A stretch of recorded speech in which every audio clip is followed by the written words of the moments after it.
Paper, scissors, rock. You know the game. Someone wins, someone loses, and you keep on playing. You can think of the federal government's separation of powers as an elaborate game of paper, scissors, rock. You have Congress, the president, and the courts. Only this is obviously not a game. The stakes are very high. Virtually every president has been frustrated by a Congress that overrides a veto or by a Supreme Court ruling that wasn't in his favor. President Harry S. Truman is a good example. President Truman is credited with a long list of extraordinary accomplishments. He oversaw the end of World War II, the rebuilding of Europe, and the desegregation of our armed forces. But even Truman came up against the limits of presidential power in a confrontation with the Supreme Court. He later said, whenever you put a man on the Supreme Court, he ceases to be your friend. So let's take a second to actually look at the document. 4 sheets, less than 5,000 words, about the same length as a story in a magazine. Article 1, Congress makes the law. Article 2, the president sees that the law is carried out. And Article 3, the judiciary determines what's legal. The separation of powers seems so simple on paper. But the framers wrote it for real life. And they knew it could get ugly. Who's got the power? The framers knew this at some point. Everyone wants it. And they were most afraid of men who would become president and then try to behave like a king. This cartoon is not actually a king. It's President Andrew Jackson after he had a fight with Congress. If any one branch tries to get too much power, the framers fixed it so that other branches could bring it into balance. This is a story about a president, Harry Truman, and the checks and balances on power. But it starts with the president that came before him. This is President Franklin Delano Roosevelt, FDR. No modern president has ever been as powerful. FDR was elected 4 times. He brought the country through the Great Depression and was commander-in-chief during World War II. And just as he was about to win the war, at the very height of his powers, he died, leaving all that power in the hands of Harry Truman. Truman had been a minor senator from Missouri when party leaders persuaded Roosevelt to take him on as vice president. His job was pretty much to stay out of Roosevelt's way. I don't think anybody expected very much from him. It was a question mark. We really didn't know that much about President Truman. You get, as president, this funny little man who turns out to be an extraordinarily strong person who takes over. Truman was the very first president to be sworn in during a war.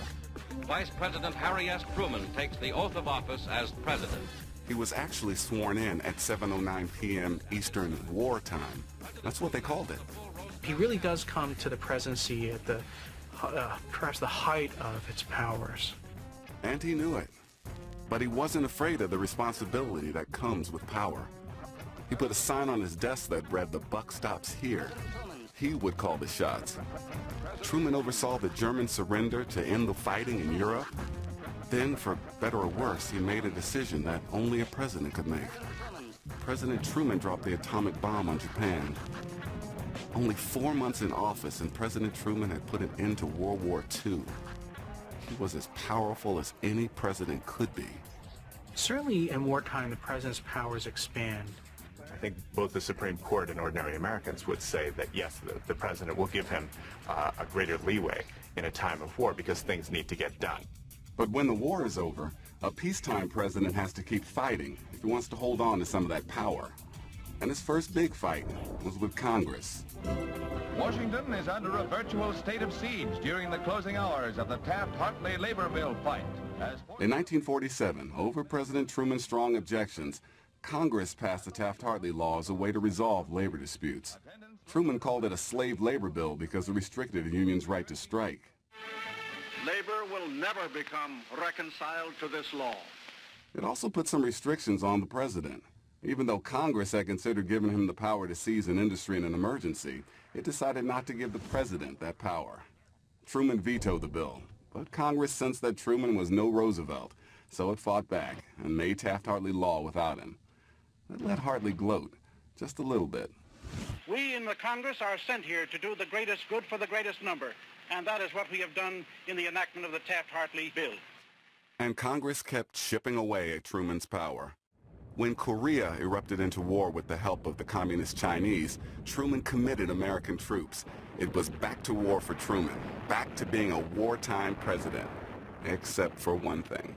There was never a declaration of war. Truman initiated that military conflict without seeking any congressional authorization, and certainly without seeking a declaration of war. Article 2 calls him the commander-in-chief, but it doesn't give the president the power to officially go to war. He's got to go through Congress to do that. That's because Article 1 of the Constitution gives the power to declare war to Congress. Truman did get money from Congress for the Korean conflict. Yes, we call it a conflict, not a war, because Congress never made the war official. That was a real blow to Truman. And when the fighting went bad, he lost more than Congress. He lost a lot of popular support, too. He was taking a beating in the polls. And whenever a president loses these things, he loses power. Okay, I want to stop for a second to point something out. These old films you've been watching, they're called newsreels. Back in the 1940s and 50s, television was brand new. People didn't really watch the news on TV. They went to the movies. And before the main feature, they got their news from these. They were loud, corny. Right 'em, Timperu. And by March 1952, Harry Truman's news was that he wouldn't seek re-election. I shall not be a candidate for re-election. He was a lame duck, but he was still the president. So when the nation faced an almost certain steel strike and Truman's power was waning, Truman was still behaving like the wartime president he had been when he was sworn in. Not a lame duck whose power had been chipped away by Congress. Truman said the president has the power to keep the country from going to hell. In fact, at that moment, steel was being produced largely because of President Truman. For months, he had asked the unions to hold off on a strike, hoping to find a settlement. To invoke Taft-Hartley now and make them wait another 80 days, Truman thought, wouldn't be fair. But the nation needed steel and a settlement right now. The president would defy Congress by taking control of the situation and refusing to invoke Taft-Hartley. And he would make his case in a way no president had ever done before, but every president has done since. Good evening. My fellow Americans. Good evening. My fellow citizens. My fellow Americans. Good evening. Truman used one of the greatest levers of power a president has to get his message to the people. My fellow Americans, tonight our country faces a grave danger. President Truman went on national television to announce that he would be taking over the nation's steel mills. The strike was supposed to start in a little over an hour, and he wasn't going to let that happen. If steel production stops, we will have to stop making the shells and bombs that are going directly to our soldiers at the front in Korea. He gave a very impassioned speech. With American troops facing the enemy on the field of battle, I will not be living up to my oath of office if I fail to do whatever is required to provide them with the weapons and the ammunition they need for their survival. President Truman says that steel production is necessary to produce the munitions and weapons we need to fight the Korean War. If you interrupt steel production in the middle of a war, you will, he essentially says, you will be losing lives on the front. I'm directing the Secretary of Commerce to take possession of the steel mills and to keep them operating. He wanted a settlement, and that's what he was about. And he talked about how we needed steel and we couldn't afford a strike. And all of that would have been just fine. But then he got all revved up about the steel industry. That the steel industry is making very high profits. They are raising all this hullabaloo in an attempt to force the government to give them a big boost in prices. And how they were trying to rob the government by raising prices and rob the American people. They wanted money that they were not entitled to. The steel industry wants something special, something nobody else can get. By the next morning, Charles Sawyer, the Secretary of Commerce, was the new boss of steel. The U.S. flag now flew in front of every seized mill. The government, was officially in charge. And that made Clarence Randall really, really angry. Randall was the head of Inland Steel and the spokesman for all of the steel companies. Since the steel industry negotiated one contract for all the companies, they spoke as one.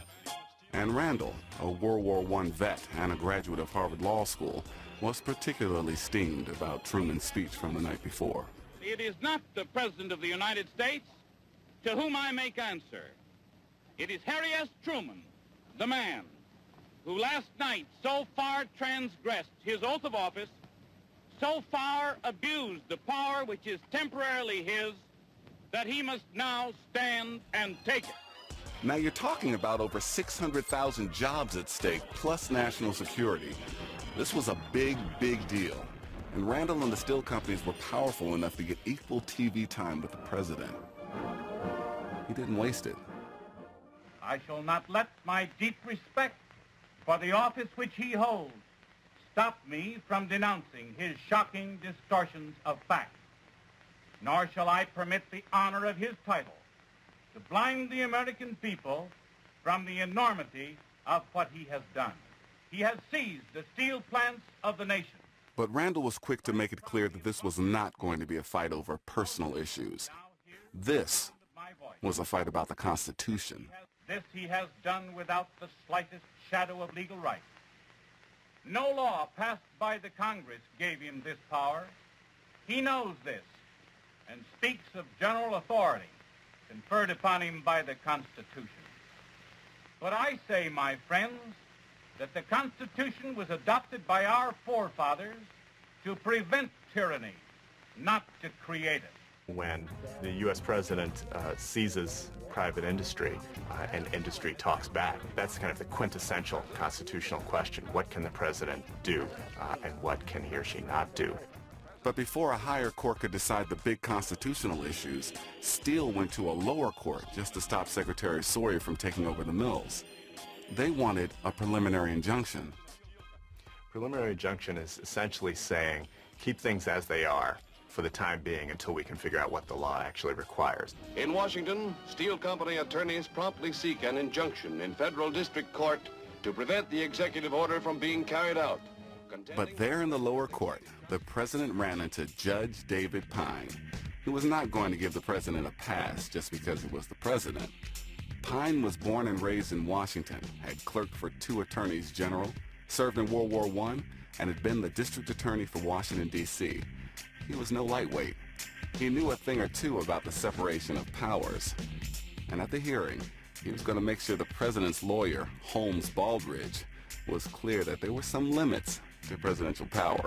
Pine would ask him simple things about executive power, like if the government went into your home and said, out of here, this home is mine, do you have nowhere to go?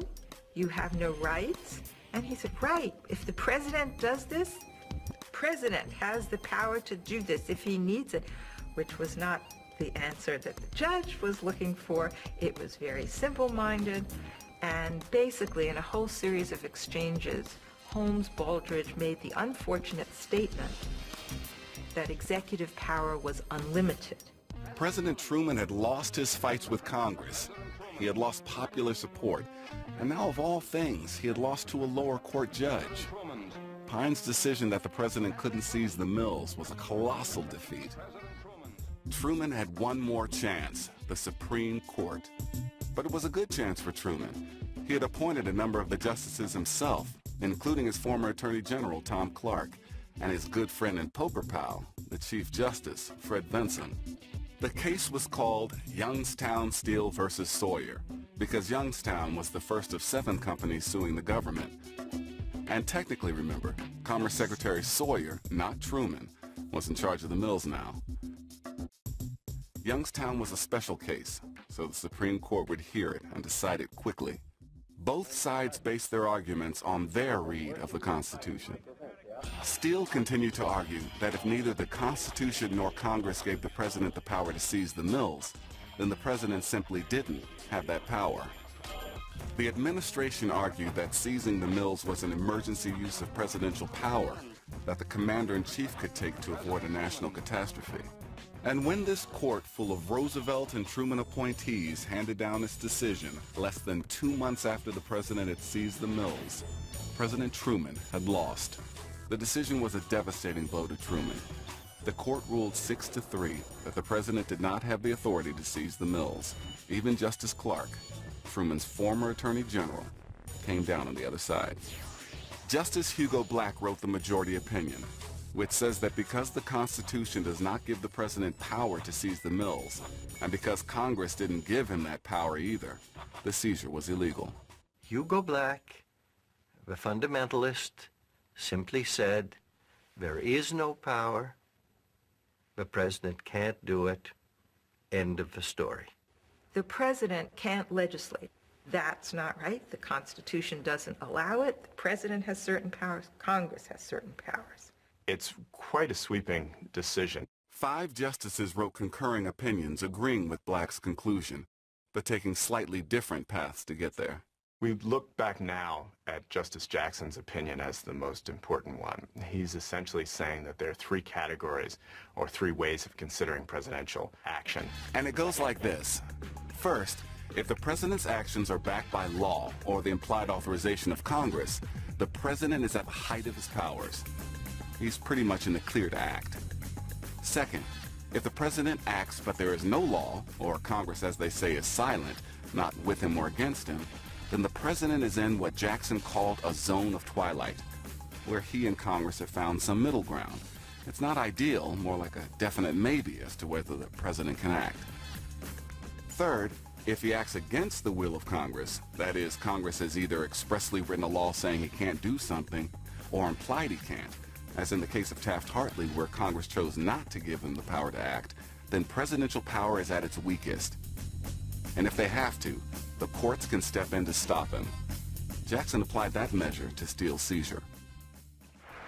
Harry Truman had seen the heights of presidential power, and now in his last months in the White House was feeling its limits. The Roosevelt period of the mighty president was over. It had to stop. If there weren't something that stopped it, the movement in terms of centralizing everything in the president would be much too dangerous. And so you find in the history of the United States, again and again, after a tremendous growth of presidential powers, Congress, the courts,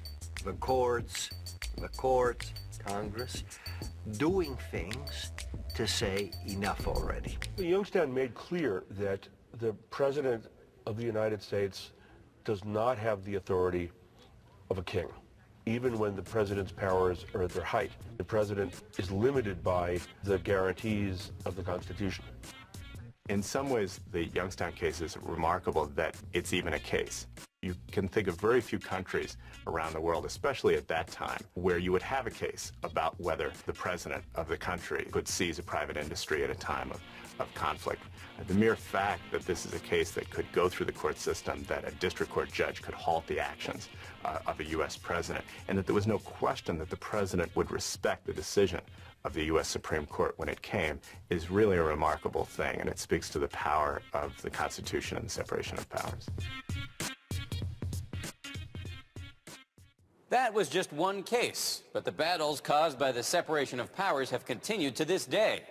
It can be a little messy, but it's a mess that these men who wrote and signed the Constitution would be very happy to see, because it means the country is working just the way they planned.